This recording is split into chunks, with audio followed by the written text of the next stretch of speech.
Honestly, one of the most entertaining, wonderful, educational things you can do is to observe and be around confident women, high value women, and see what they do and what they don't do. What they don't do is almost more special, powerful, and more educational to learn from. For example, high value women, confident women, don't explain too much and they don't explain certain things and they keep their explanations like here and they don't go into it. They're not, reciting these monologues about why they can't do something, why they don't like something, about their standards maybe.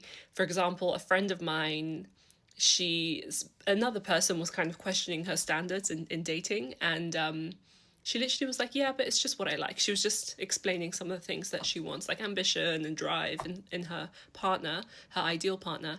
And she was like, yeah, it's just what I like. And she said it with a smile. It was light, it was almost playful, it was very much like, this is it, I'm ending the sentence, full stop. I don't need to go into the fact that, like, of what I'm offering. I don't need to go into the fact that I'm giving so much to this relationship. Why can't I have this kind of guy? I don't need to get into that. I'm just saying it's just what I like. And I'm happy as is, but if he's around, then that's the kind of guy I like. And she literally, I saw that full stop being put and the eye contact being made with that person to say that this conversation is over. We don't need to explain further. We don't need to go into it more. I don't need to go and take you in paragraphs about my reasoning and write a verbal thesis on this. It's done. I answered your question. And she was so polite and professional. This was like a networking event.